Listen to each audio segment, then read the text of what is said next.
Welcome to Lecture 10 of our GMP and Quality Fundamentals series. Today we're discussing batch records and release decisions. This lecture covers one of QA's most critical responsibilities: deciding whether product is safe to release. Let's start with the basics. What is a batch record? A batch record is the complete documentation of the manufacturing process. It proves the product was made according to the approved process. All critical steps were completed. All testing was done and passed. The product meets specifications. And it shows who did what and when. There are two types of batch records. The master batch record, or MBR, is the template or blueprint. It's approved by QA. It's never used directly in production. The batch production record, or BPR, is a copy of the MBR used for actual production. It's filled in during manufacturing. It becomes the permanent record. There's one BPR per batch. Why do batch records matter? As a legal document, it's proof the product was made correctly. It's required by regulations like 21 CFR 211. It can be subpoenaed in lawsuits. For quality assurance, QA reviews it before making the release decision. It verifies compliance with specifications. It documents deviations and investigations. For traceability, it tracks materials used, including lot numbers. It identifies equipment and operators. It enables recalls if needed. As an investigation tool, it's the first place to look when problems arise. It shows exactly what happened. It reveals patterns and trends. The batch record is the product's birth certificate and life story. Let's look at the critical information in batch records. Batch identification includes the batch or lot number, which is a unique identifier. Product name and strength. Manufacturing date. An expiration date calculation. Materials used include raw materials with name, lot number, and quantity. Packaging materials. Label information. Receiving dates and approval status. Equipment information includes equipment ID numbers. Calibration status. Cleaning verification. Process steps document each manufacturing step. Process parameters like time, temperature, and speed. In-process controls and results. Operator signatures and dates. More batch record components include quality control information. All tests performed, like identity, purity, and potency. Results and pass or failed determination. Analyst signatures. Specifications met. Deviations include any deviations from procedure. Investigation summaries. Impact assessments. Corrective actions. Reconciliation includes material reconciliation, comparing quantity used versus expected. Yield calculation, actual versus theoretical. Label reconciliation. QA review and release includes the QA review signature. Release or reject decision. Release date. Disposition, showing where the product goes. Now let's discuss the batch record review process and QA's critical role. Batch record review means QA examines the complete record before release. The purpose is to verify all steps were completed correctly. Ensure specifications were met. Check for deviations. Confirm data integrity. Make the release or reject decision. Who reviews? Quality assurance personnel who must be independent from production. They're trained and authorized. When does review happen? After manufacturing is complete. After all testing is done. Before product ships to the customer. It cannot be rushed or skipped. This is QA's gatekeeping function. It's the last checkpoint before product reaches the patient. What are the critical review points? The QA reviewer checks for completeness. All pages present. No blank fields.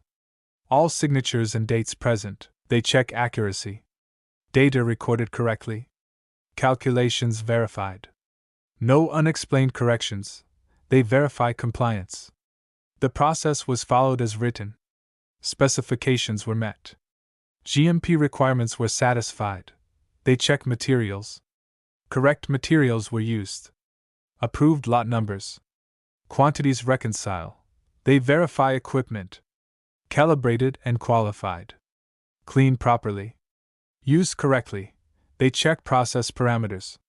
Times, temperatures, speeds within limits. In-process controls passed. Environmental monitoring acceptable. They review test results. All required tests performed. Results within specifications. No OS without investigation. Methods validated. They examine deviations. All deviations documented. Investigations complete. Impact assessed. CAPA initiated if needed. They verified data integrity. Contemporaneous recording. Attributable to person.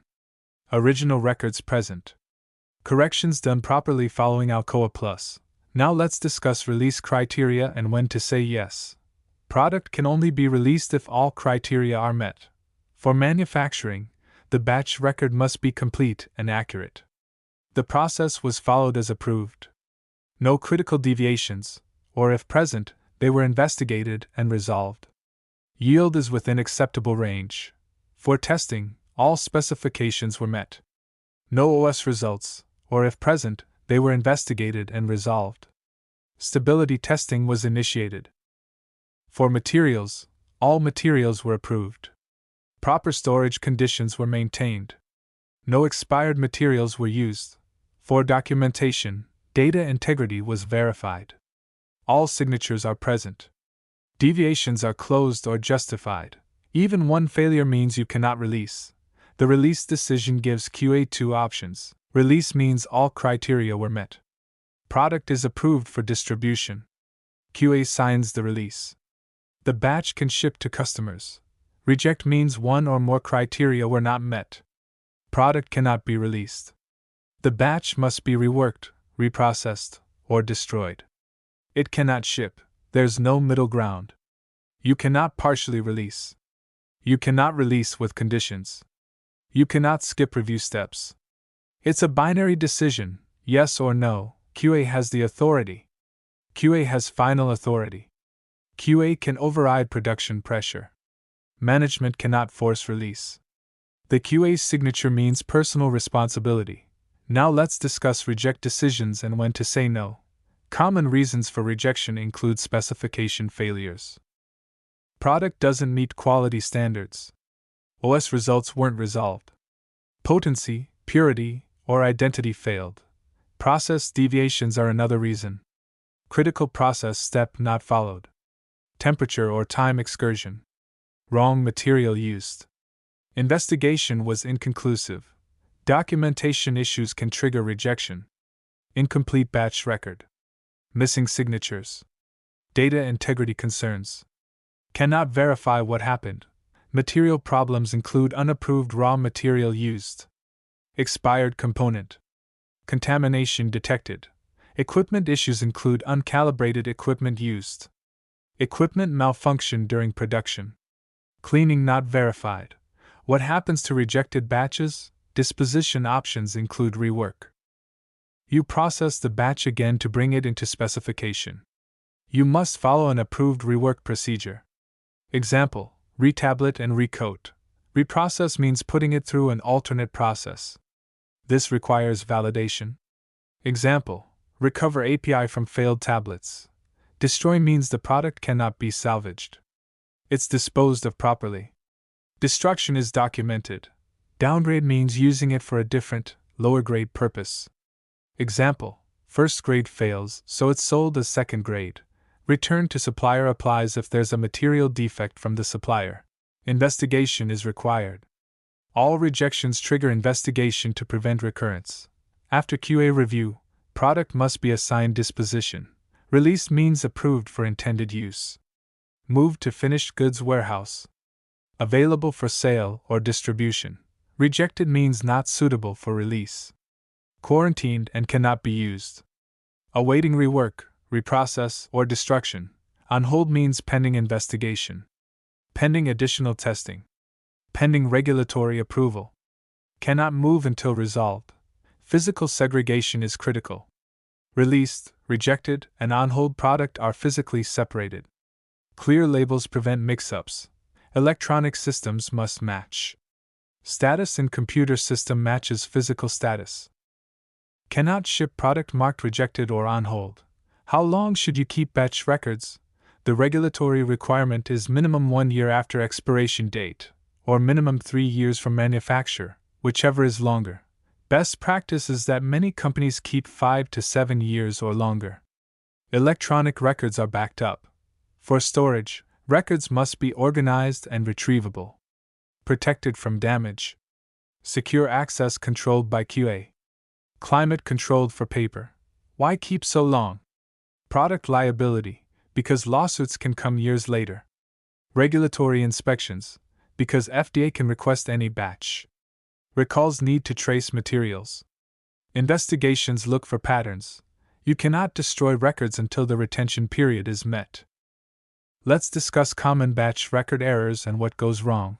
Common documentation errors include incomplete entries, blank fields not filled, missing signatures or dates, partial data entry. Incorrect corrections mean using whiteout or correction tape.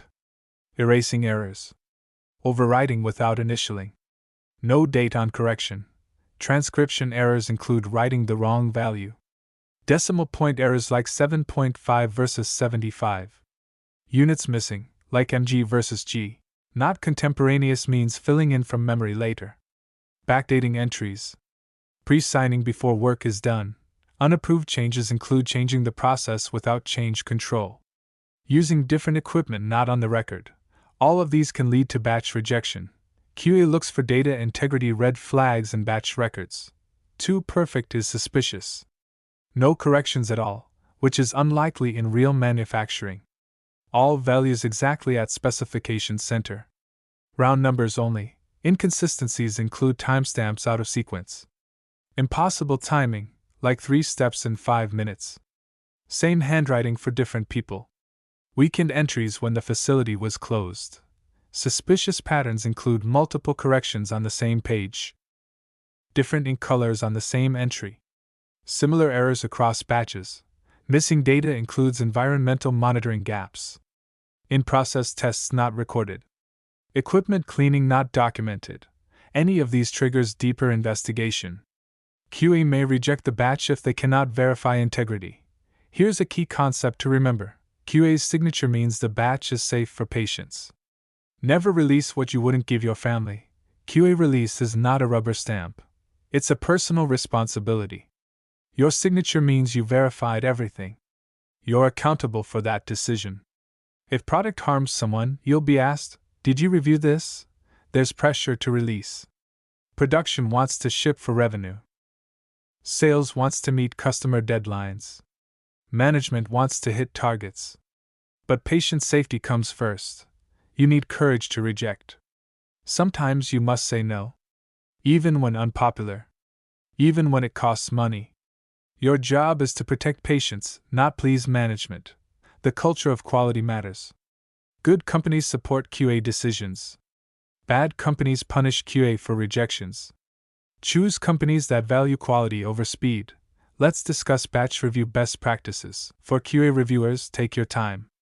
Don't rush review to meet deadlines. Average batch review takes 2 to 4 hours. Complex batches may take longer. Use a checklist. A standardized review checklist ensures nothing is missed.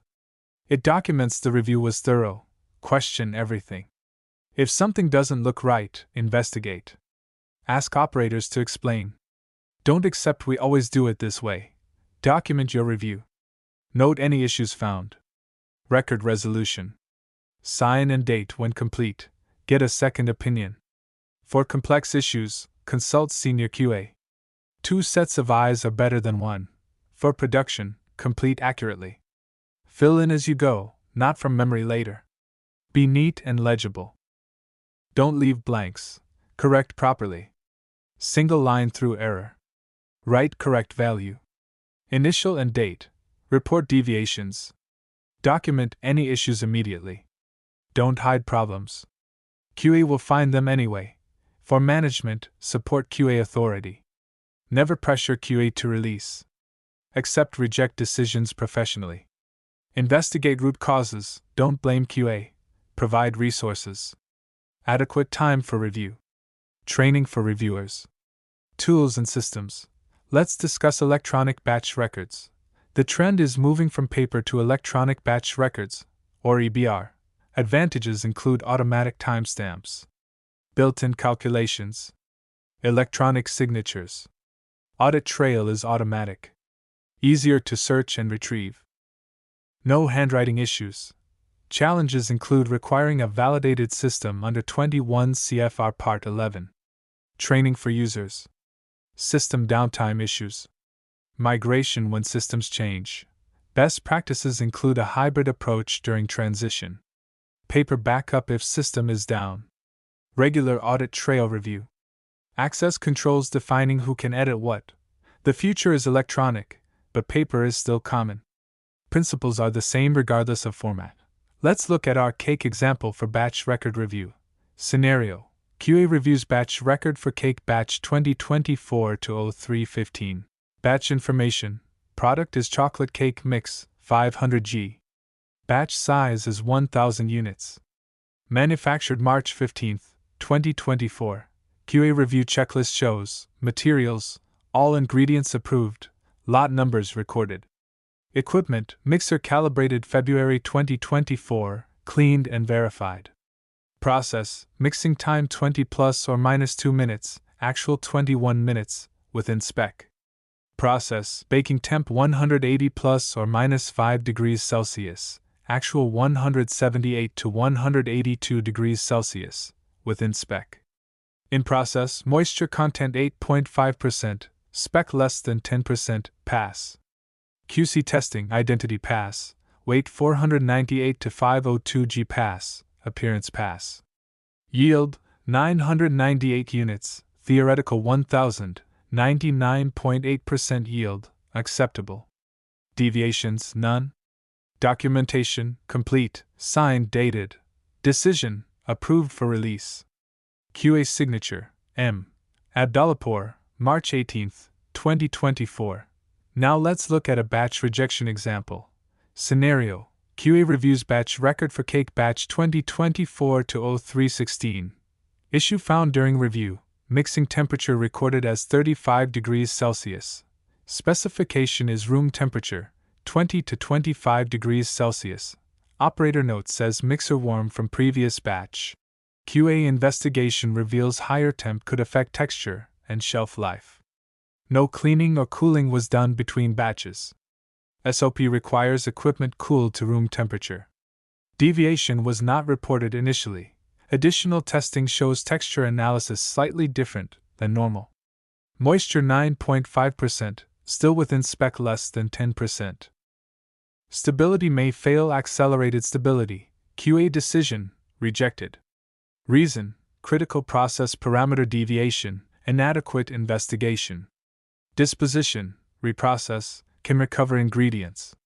Kappa: retrain operators, add cooling step to SOP. Lesson: even passing tests don't override process violations. Let's summarize the key takeaways. Batch records document complete manufacturing history. Master batch record is the template. Batch production record is actual. QA must review before release decision. Critical review points: completeness, accuracy, compliance, data integrity. Release criteria must all be met, no exceptions. QA has authority to release or reject. Common reject reasons: spec failures, deviations, documentation issues. Rejected batches can be reworked, reprocessed, or destroyed. Disposition options: released, rejected, on hold. Batch records are retained minimum 1 year after expiry or 3 years. Common errors: incomplete entries, incorrect corrections, not contemporaneous. Data integrity red flags: too perfect, inconsistencies, suspicious patterns. QA's signature is personal responsibility for patient safety. Never release what you wouldn't give your family. Batch review is the final checkpoint before product reaches patients. In our next lecture, Lecture 11, we'll discuss building a quality mindset, culture, and responsibility. Thank you for joining me for Lecture 10. If you found this helpful, please like, subscribe, and check out the PDF download link in the description. See you in Lecture 11.